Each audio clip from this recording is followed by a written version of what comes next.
ब्रेकनंतर आपलं पुन्हा एकदा स्वागत। उर्वरित बातम्या पाहूयात। सार्वत्रिक निवडणुकीच्या पार्श्वभूमीवर मुंबई पालिकेने तयार केलेल्या प्रारूप प्रभाग रचनेवर हरकती सूचना जाहीर घेतल्यानंतर राज्य निवडणूक आयोगाने तयार केलेली प्रभाग रचना 6 ऑक्टोबरला जाहीर केली जाणार आहे। निवडणुकीसाठी 1 जुलैपर्यंतची मतदार यादी ग्राह्य धरली जाणार आहे।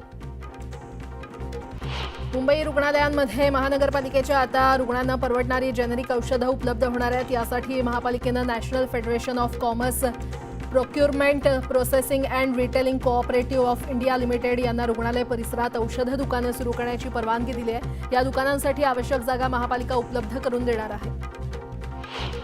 गेल्या काही वर्षात परवडणाऱ्या घरांची पुरेशा प्रमाणात निर्मिती झालेली नाही, मात्र 2030 सालापर्यंत परवडणाऱ्या घरांसाठी तब्बल 70,000 कोटींची गुंतवणूक केली जाणार आहे। यातून मुंबई आणि पुण्यातून 35 लाख परवडणाऱ्या घरांची निर्मिती होईल। सातत्याने मुंबईतील चौपाट्यांवर वाढणारी गर्दी आणि पर्यटकांची सुरक्षितता लक्षात घेता मुंबई महापालिकेने जीवरक्षकांची संख्या वाढवण्याचा निर्णय घेतलाय। अग्निशमन दलाअंतर्गत येणाऱ्या जीवरक्षक सेवांचे चौपाट्यांवर व्यवस्थापन करण्यासाठी 3 वर्षांसाठी एका नवीन खासगी संस्थेची नियुक्ती करण्यात येणार असून त्यासाठी निविदा काढण्यात आली आहे। नवरात्र आणि दिवाळीच्या पार्श्वभूमीवर कायदा सुव्यवस्था राखण्यासाठी मुंबई पोलिसांनी सोमवारपासून पुढील 2 महिन्यांसाठी प्रतिबंधात्मक आदेश जारी केलेले आहेत। मूर्तीचे अवशेष फोटो किंवा व्हिडिओ स्वरूपात चित्रित करून ते सोशल मीडियावर शेअर करण्यास बंदी घातली आहे। छत्रपती शिवाजी महाराज आंतरराष्ट्रीय विमानतळ आणि आजूबाजूच्या परिसरात हायराईज फटाके, लेझर बीम, पतंग, फुगे सोडणं, प्रकाश उत्सर्जित करणाऱ्या वस्तूंच्या वापराला बंदी घातली आहे।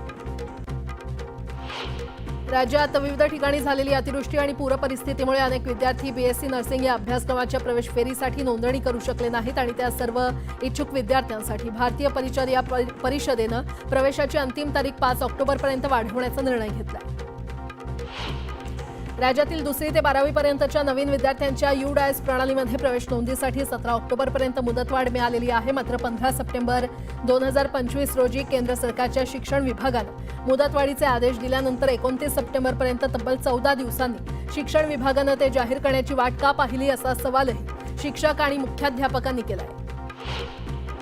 देशात सायबर फसवणुकीचे नवनवे प्रकार समोर येत असतानाच केंद्र सरकारने आता यावर नियंत्रण आणण्यासाठी प्रगत तंत्रज्ञानाचा वापर करण्याची तयारी केलेली आहे। यासाठी डिजिटल प्री ऑब्झर्वेशन प्लॅटफॉर्म तयार केला जाणार असून तो फसवणुकीच्या वेळी तात्काळ किंवा प्री ऑब्झर्व मोडमध्ये अलर्ट जारी करेल। पुणे विमानतळावरून दिल्लीला उड्डाण घेणारं विमान पुन्हा बोलावण्यात आलंय। उड्डाणासाठी तांत्रिक अडचण असल्याचं कळल्यानंतर विमान पुन्हा बोलावण्यात आलं। रनवेवरून विमान पुन्हा माघारी परतल्यानं प्रवाशांमध्ये गोंधळ उडाला होता। काही वेळानंतर या विमानाचं उड्डाण पार पडलं। पदाचा गैरवापर करून कर्तव्यात हलगर्जीपणा करणं आणि कार्यालयामध्ये उपस्थित न राहणं आदी गोष्टींना जबाबदार धरत एसटी महामंडळ प्रशासनानं राज्यातील 34 आगार प्रमुखांवर कारवाईचा बडगा उगारलाय।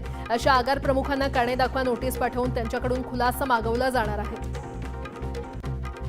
महानगरपालिकेच्या वतीनं सर्व प्रशासकीय विभागातील विविध ठिकाणी नाल्यांमधून तरंगता कचरा काढण्यासाठी विशेष स्वच्छता मोहीम राबवण्यात आली। पहिल्याच दिवशी 25.25 मेट्रिक टन कचऱ्याचं संकलन करण्यात आलं। बोरिवली पश्चिममध्ये आयोजित प्रवीण दरेकरांच्या गरबा कार्यक्रमाला मुख्यमंत्री फडणवीसांनी हजेरी लावली। यावेळी फडणवीसांनी उपस्थितांना नवरात्रोत्सवाच्या शुभेच्छा दिल्या। ठाण्यातील हिरानंदानी मेडोज परिसरातील नवोदय ट्रस्टच्या माध्यमातून दुर्गापूजा साजरी केली जाते। या दुर्गापूजेत देवीच्या सजावटीमध्ये ठाकूर दलान म्हणजेच पारंपरिक बंगाली जमीनदार राजाचा महल देवीभोवती साकारण्यात आलाय। दर्शनासाठी भक्तांनी गर्दी केली। आशिया कप स्पर्धेमध्ये पाकिस्तानच्या क्रिकेट टीमचा धुव्वा उडवणाऱ्या भारतीय क्रिकेट संघाचा कर्णधार सूर्यकुमार यादव याचं त्याच्या देवनार येथील निवासस्थानी जल्लोषात स्वागत करण्यात आलं। यावेळी सोसायटीतील पदाधिकारी आणि परिसरातील जनतेनं शाल, पुष्पहार आणि तिरंगा देऊन सूर्याचं अभिनंदन केलं। मुंबईसह संपूर्ण कोकण आणि विदर्भ वगळता उर्वरित महाराष्ट्रातील मराठवाडा, खान्देश, नाशिक, अहिल्यानगर, पुणे, सातारा, सांगली, कोल्हापूर आणि सोलापूर अशा 18 जिल्ह्यातून पावसाचा जोर काहीसा ओसरण्याची शक्यता निर्माण झाली आहे। तिथे या 18 जिल्ह्यात पूर्णतः नव्हे मात्र काहीशा उघडीपाची शक्यता असून केवळ तुरळक ठिकाणी मध्यम पावसाची शक्यता आहे। हिंगोली जिल्ह्यामध्ये झालेल्या अतिवृष्टीमुळे रांजाळा गावात संपूर्ण कोबी सडून गेले। लागवड खर्च देखील निघत नसल्यानं या शेतकऱ्याला आर्थिक फटका सहन करावा लागतोय। गोंदिया जिल्ह्यामध्ये गेले 3 ते 4 दिवस झालेल्या परतीच्या पावसाचा फटका खरीप हंगामातील धान पिकांना बसलाय। प्राथमिक सर्वेक्षणात 91 गावांमधील 470.40 हेक्टरमधील पिकांचं नुकसान झालं असून यामुळे 876 शेतकरी बाधित झाले। छत्रपती संभाजीनगरचे पालकमंत्री संजय शिरसाट यांनी अतिवृष्टी झालेल्या नुकसानीचा आढावा घेतला। सरसकट तर पंचनामे होतीलच, मात्र नुकसान झालेल्या शेतकऱ्यांना भरीव मदत दिली जाईल असं आश्वासन त्यांनी दिलं। बीड तालुक्यातील मराठा बांधवांकडून पूरग्रस्त बाधित शेतकऱ्यांना मदत किटचं वाटप करण्यात आलं। पूरग्रस्त नागरिकांना मदतीचा हात देण्यात आला। बुलढाणा जिल्ह्यातील 71 मंडळांमध्ये अतिवृष्टी झाली आहे। या अतिवृष्टीमुळे नुकसान झालेल्या भागांची केंद्रीय आयुष, आरोग्य आणि कुटुंब कल्याण राज्यमंत्री प्रतापराव जाधव यांनी शेतकऱ्यांच्या बांधावर जाऊन पाहणी केली। पालकमंत्री शंभूराज देसाईंनी अतिवृष्टी झालेल्या माण तालुक्यातील शेतीची पाहणी केली। शेतकऱ्यांच्या बांधावर जाऊन नुकसान झालेल्या शेतकऱ्यांच्या व्यथा त्यांनी जाणून घेतल्या। सिल्लोड तालुक्यामध्ये नैसर्गिक आपत्ती आणि अतिवृष्टीमुळे झालेल्या नुकसानीच्या पार्श्वभूमीवर तहसील कार्यालयाच्या प्रांगणात आमदार अब्दुल सत्तार यांच्या अध्यक्षतेखाली आढावा बैठक घेण्यात आली। येत्या 7 दिवसात पंचनामे करून अहवाल सादर करा अशा सूचना यावेळी देण्यात आल्या। मान्सून विभागानं दिलेल्या अंदाजानुसार चंद्रपुरात गेल्या 3 दिवस संततधार पाऊस कोसळला। शेती पिकं पूर्णतः उद्ध्वस्त झाली आहेत आणि अशाही स्थितीमध्ये जिल्ह्याचं नाव दुष्काळग्रस्त यादीमध्ये नसल्यानं शेतकऱ्यांपुढे नवं संकट उभं ठाकलंय। सिंधुदुर्ग जिल्ह्यातील सावंतवाडी शहरात पावसाची संततधार सुरू आहे। शहरात पडणाऱ्या पावसामुळे व्यापारी वर्गासह नागरिकांची तारांबळ उडाली। जळगाव जिल्ह्यातील चाळीसगाव तालुक्यात मन्याड नदीला पूरस्थिती निर्माण झाली होती। धरणातून मोठ्या विसर्गामुळे उजव्या कालव्यावर प्रचंड दबाव निर्माण झाला होता आणि त्यामुळे उजव्या कालव्याची भिंत फुटण्याची भीती निर्माण झाली होती। मात्र गेल्या 12 तासांपासून मन्याड धरणाच्या पाणलोट क्षेत्रामध्ये पावसानं विश्रांती घेतल्यानं धरणातून पाण्याचा विसर्ग कमी झाला असून उजव्या कालव्याची भिंत फुटण्याचा धोका कमी झालाय। आतापर्यंतची बातमी पाहूया। शिवसेना उद्धव बाळासाहेब ठाकरे पक्षाकडून शिवाजी महाराज पार्कात दसरा मेळाव्याची तयारी सुरू करण्यात आलेली आहे आणि यावेळी मुंबईत झालेल्या मुसळधार पावसामुळे पार्कात पाणी साचून चिखल झालंय। त्यामुळे मेळाव्याची तयारी करताना पार्कात साचलेलं पाणी काढण्यासाठी उद्या सकाळी पंप लावले जाणार आहेत। तसंच चिखल साफ केला जाईल, तर काही ठिकाणी लोखंडी पत्रे टाकले जाणार आहेत।